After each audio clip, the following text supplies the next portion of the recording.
6 meses após as mudanças na Lei de Silêncio em Belo Horizonte, donos de bares e músicos falam das consequências dessa nova legislação. Assunto da conversa de estúdio com o sociólogo Juraci Amaral. Da capital dos bares à cidade dos fantasmas. Lendas urbanas que enriquecem a cultura belo-horizontina. E mais. A história por trás da maquiagem de um homem-estátua. As cores da cidade reveladas nos semáforos. Agora no Interface.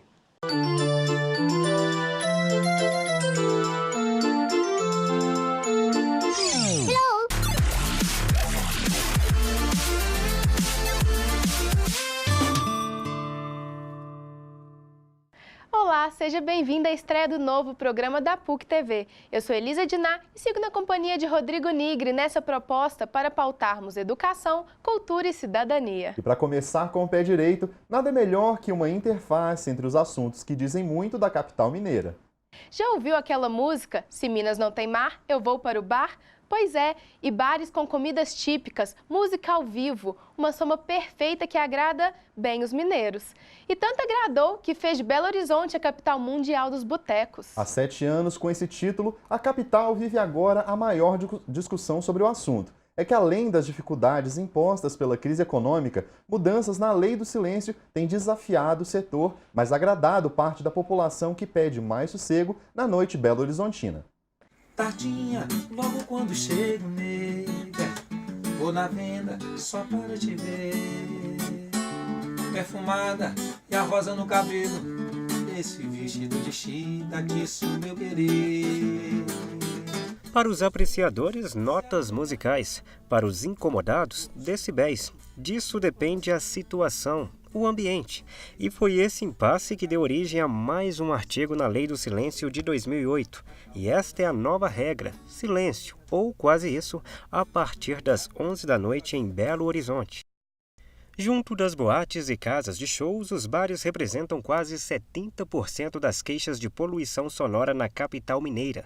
Desta forma, a execução de músicas, que antes era controlada por índices como 45 decibéis de meia-noite às 7 da manhã, por exemplo, agora não pode mais. Isso desde novembro do ano passado. A legislação é clara. Fica proibida a execução de música por meio mecânico ou ao vivo após as 23 horas em ambiente externo de edificação em que funcione bar, restaurante ou estabelecimento similar.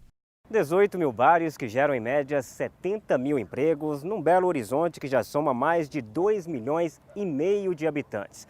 Uma engrenagem urbana movida por políticos, empresários, estudantes, profissionais, enfim, toda uma população que, olhando daqui, até parece em harmonia. Mas é só chegar mais perto, discutir a lei na prática para surgir os questionamentos que esbarram nos diferentes interesses.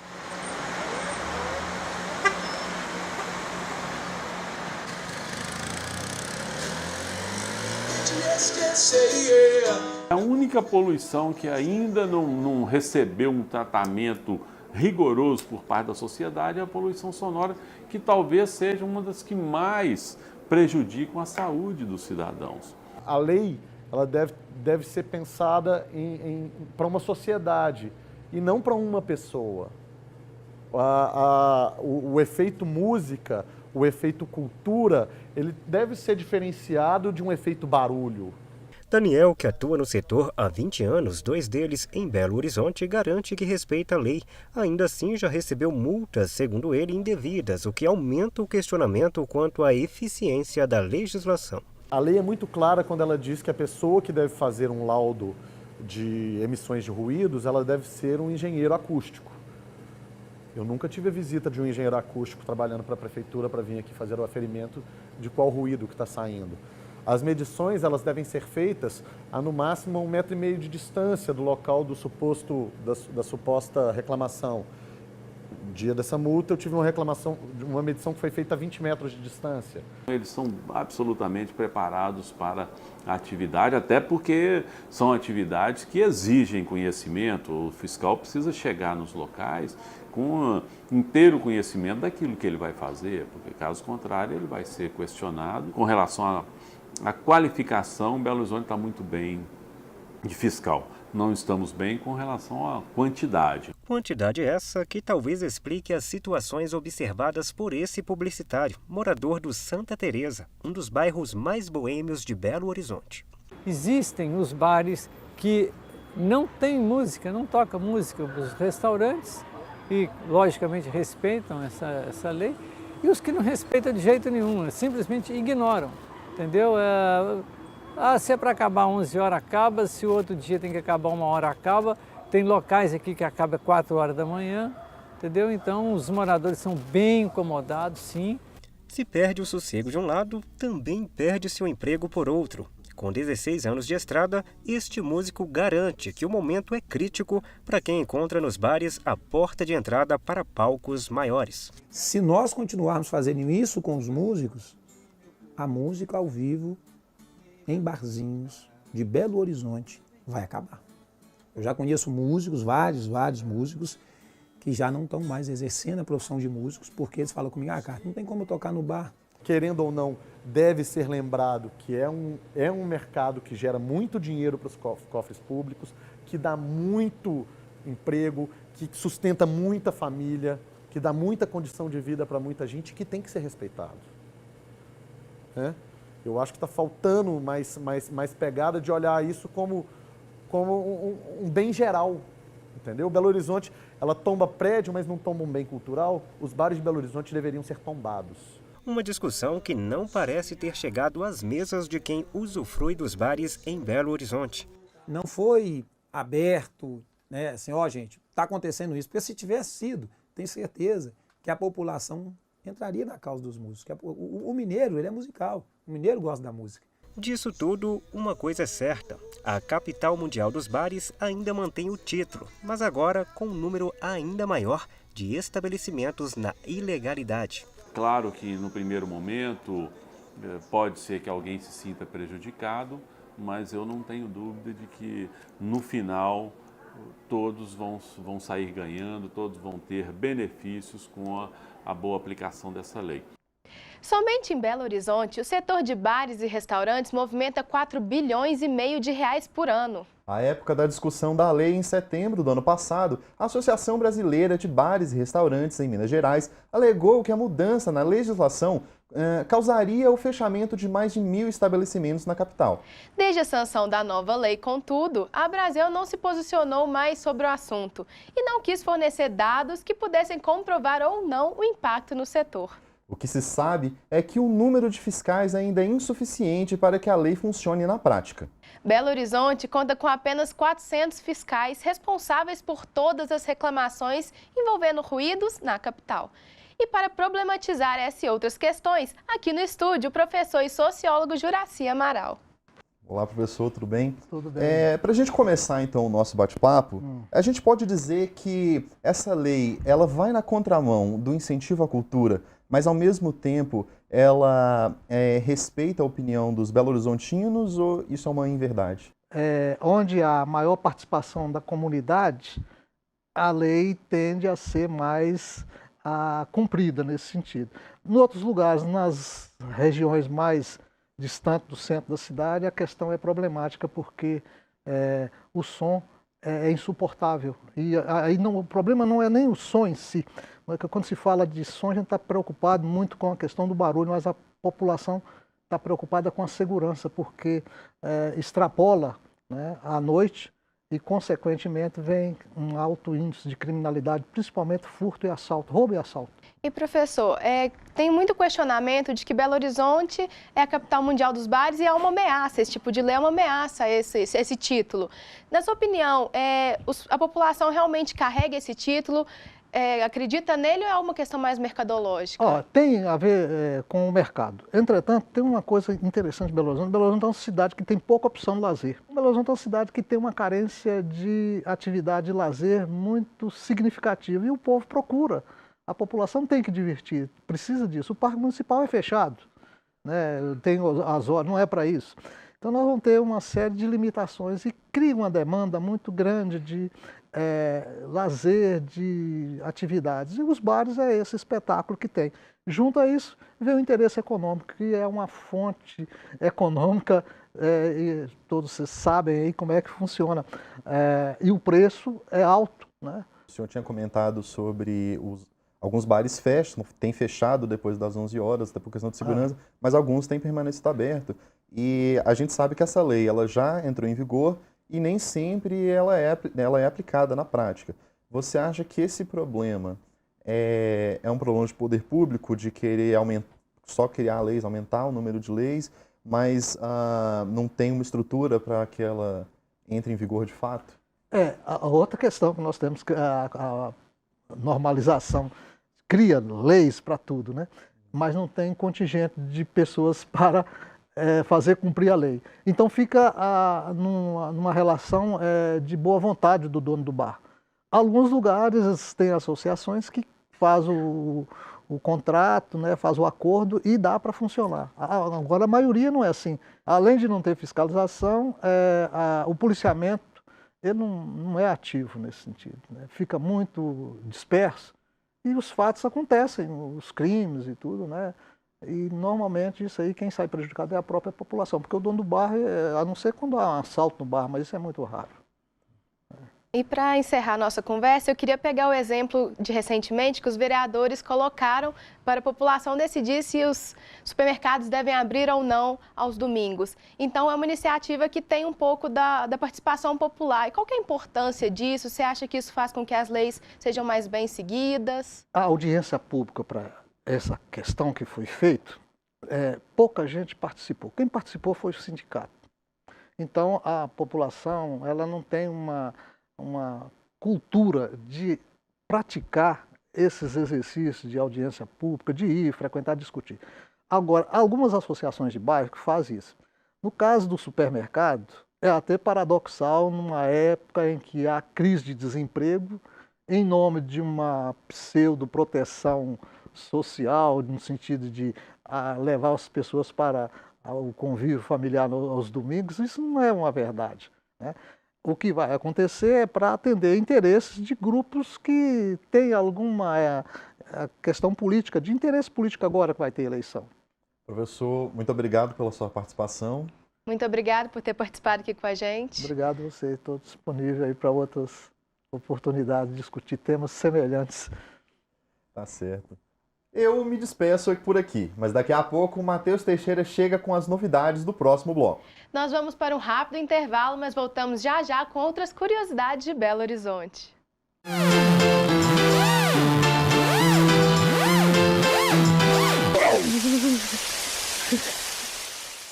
Eu acho que a arte e a cultura ela está cada dia mais deficiente na sociedade que a gente está, e eu acho que ela precisa de fomentação. Nós somos vistos lá fora como o berço da música brasileira, sem músico.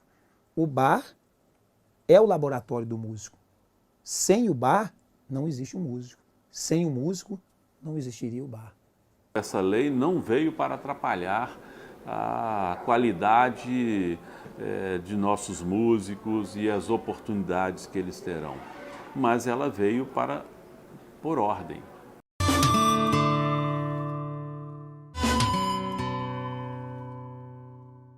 No bloco anterior, abordamos Belo Horizonte como a capital mundial dos botecos. Mas outro assunto, não tão conhecido, também diz muito da capital mineira. Não é isso, Matheus? Com certeza, Elisa. De boca em boca e de geração em geração, as lendas urbanas foram ganhando forma, juntamente com a construção de Belo Horizonte, merecendo, inclusive, um lugar especial na literatura. Belo Horizonte revela à luz do dia maravilhas como a Lagoa da Pampulha, a Praça da Liberdade e outros atrativos. Já quando chega a noite, os locais ganham causos que mexem com a imaginação. Um deles é a Loira do Bonfim, que assombra taxistas. Que medo, hein? Os fantasmas da capital ganham vida nas histórias de moradores e também nos registros em jornais e contos da literatura. A primeira vez que eu soube desses fantasmas foi a minha avó quem me contou. Então também, depois eu fui ver, aquela história que a vovó falou, está aqui no Drummond, de outra maneira. Um desses registros foi feito pelo poeta mineiro Carlos Drummond de Andrade, na canção da Moça Fantasma de Belo Horizonte. Eu sou a moça fantasma que espera na rua do chumbo o carro da madrugada. Eu sou a moça fantasma. O meu nome era Maria, Maria que morreu antes. E essa daqui é a Rua do Chumbo, no bairro Serra, em Belo Horizonte. Se os moradores encontrassem a moça fantasma, não teriam para onde escapar, porque a rua é pequena e tem apenas um quarteirão. Blenda, se você encontrasse a moça fantasma da Serra, o que você iria fazer? Nossa, eu ia sair correndo, eu tenho muito medo dela me pegar, eu ia sair correndo. Então, acredito que se ela aparecesse, né, em perfeitas condições, num primeiro momento não seria tão impactante não, né? Mas de acordo com a aproximação, e se percebêssemos que fosse um fantasma, com certeza iríamos reagir com um susto, né? Que eu acho que seria natural de qualquer um. A moça fantasma, quando ela aparece, ela aparece por quê? Porque ela quer lembrar dos amores sem dia seguinte, que são os amores da modernidade, né? Eles não duram. Não tem jovem mineiro que, se estiver ali na Savassi e de madrugada e sentir o perfume da dama da noite e saiba da história da moça fantasma, não vai olhar para os lados. E as histórias não param por aí. Bem no coração da cidade, o Palácio da Liberdade não chama atenção apenas pela arquitetura neoclássica. Conta a lenda, reza a lenda, que essa lenda surgiu a partir de uma senhora que tinha sua casa onde foi construído o Palácio da Liberdade. E quando o fotógrafo registrar a casa, né, que futuramente seria o Palácio da Liberdade, colocou uma legenda como aqui a casa de uma papuda. E que essa senhora ficou muito indignada com isso e rogou uma praga. Né? Então dizem que a partir dessa praga dela, que as pessoas não viveriam felizes nessa nova casa e que poderiam até morrer. E, de fato, alguns governadores passaram mal durante o mandato e teve um que passou mal dentro da banheira no palácio, né, tomando banho, e que, se não me engano, 3 ou 4 governadores morreram durante o mandato. Assustou com esses fantasmas? Agora imaginem todos num só lugar, além de outros que não foram contados aqui, mas que podem ser visitados em uma sala do Memorial Minas Gerais Vale. O vídeo conta um pouco sobre a história da construção da cidade. A cidade foi planejada para ser a nova capital, que até então era a cidade de Ouro Preto. E os fantasmas, né, as lendas foram inseridas para contextualizar o que estava acontecendo nessa cidade que estava sendo construída para ser uma cidade moderna, totalmente diferente da antiga capital. Surpreendeu com estes causos? Acredite, os fantasmas fazem parte de Belo Horizonte desde a construção da nova capital mineira no final do século XIX e devem continuar sobrevivendo às gerações. Eu imagino que os fantasmas têm chance de continuar nos assombrando em Belo Horizonte por algum tempo.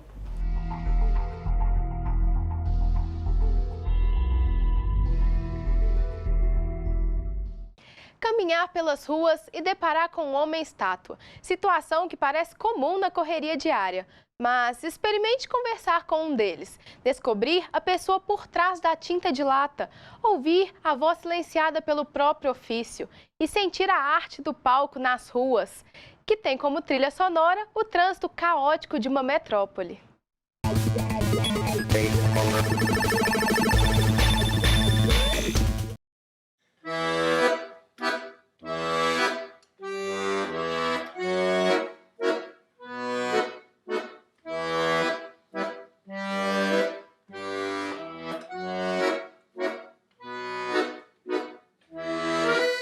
Caracterização do Abraham Lincoln, né, presidente dos Estados Unidos, uma figura que eu admiro muito, por quem ele foi, né, e pelas decisões que ele tomou.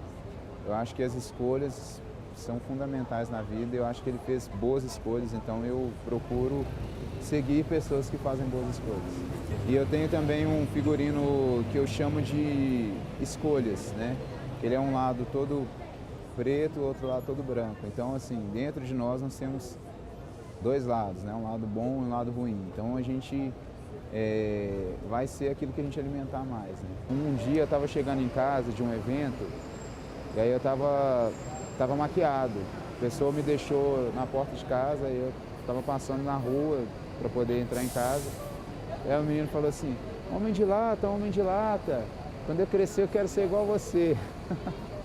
Então isso para mim foi marcante, né? Porque eu não imaginava que eu tinha essa influência. Tenho uma relação com o público muito boa. De certa forma eu tenho uma conexão muito fácil com o público. Né? Em qualquer lugar que eu trabalho, e eu tenho pessoas que me apoiam. É um dos motivos de eu estar nesse trabalho até hoje.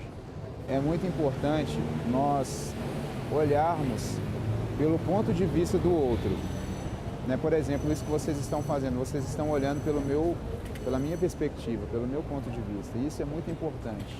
Não só o meu trabalho é importante, mas toda profissão é importante. Porque se todo mundo fizesse só uma coisa, se todo mundo fizesse só estátua viva, então não ia ter público. A minha vida assim, social é quando eu estou trabalhando. Né? Então, geralmente, os meus amigos, eles estão mais assim no local de trabalho, né? Tanto na questão da música, quando eu vou dar aula, quando eu vou me apresentar também nos shows que eu faço. E final de semana sempre para mim é trabalho. Hoje eu sou um cara muito dedicado, muito decidido. Eu corro mesmo atrás dos meus objetivos, eu conquisto os meus objetivos. Sou guerreiro, tenho uma garra muito grande dentro de mim. Tanto que há pouco mais de 2 anos eu descobri que tinha um câncer e passei por um tratamento de 2 anos e hoje eu estou aqui, firme e forte. Né? Cheguei a ver a morte nos olhos, assim. Então, assim, acho que uma das coisas que prevalece em mim é a fé que eu tenho em Deus, né? Os meus princípios, família, amigos e trabalho. Trabalho duro. Se você acreditar que você pode, todo mundo pode. Você dedicar-se aos seus sonhos, porque você é os seus sonhos. Então, o que me define são os meus sonhos.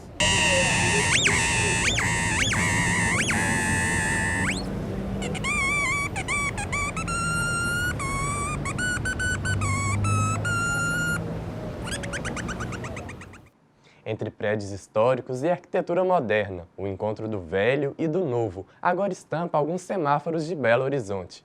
O projeto Cidade Revelada da Fundação Municipal de Cultura, em parceria com a BH Trans, de fato parece revelar o que nos escapa nas travessias de BH.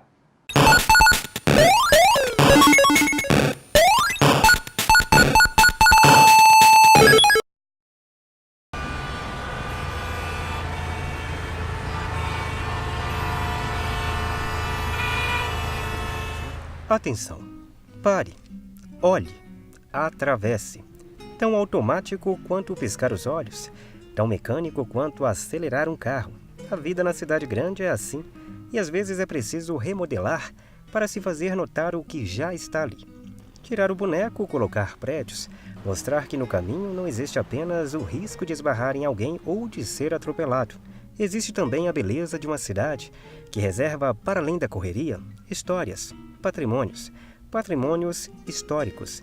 E se não dá para notar isso entre um passo e outro, que tal nos olhares obrigatoriamente atentos de quem depende de sinais para seguir e, quem sabe, parar, olhar e não simplesmente atravessar, mas descobrir a Cidade Revelada. Isso mesmo, Cidade Revelada. Projeto da Fundação Municipal de Cultura em parceria com a BH Trans, para mostrar que nem sempre deve olhar só para frente no simples reflexo do respeito aos semáforos.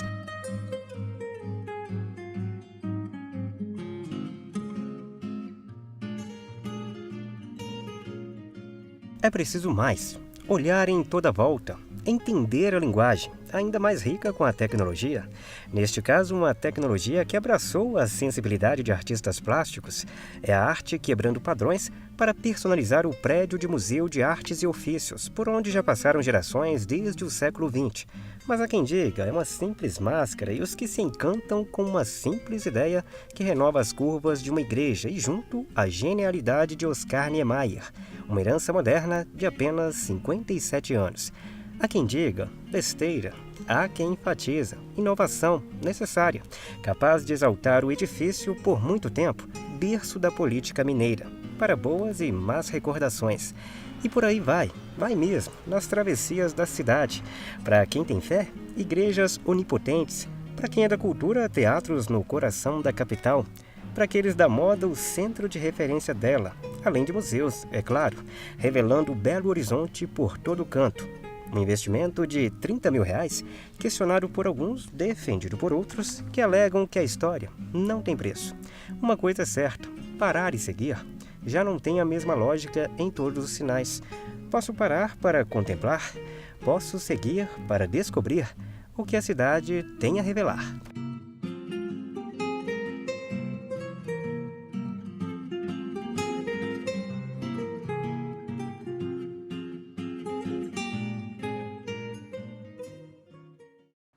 O programa de hoje fica por aqui. Na semana que vem nos encontramos nesse mesmo horário, mas com outras curiosidades. Até lá, você pode rever este programa no nosso canal no YouTube. Aproveite também para mandar sugestões nas nossas redes sociais. Foi um prazer. Até a próxima. O que representa para mim aqui é o acolhimento que tem o pessoal da capital. Para mim, os estádios de futebol. As praças de Belo Horizonte. As pessoas, com certeza. Os bares, as mulheres, são todos bons. Também tem uns cartões postais, né? Que tem a Lagoa da Pampulha, a igreja. Belo Horizonte é uma capital que eu gosto muito. Para mim, eu não tenho nada que reclamar daqui, não. Lugar muito bom.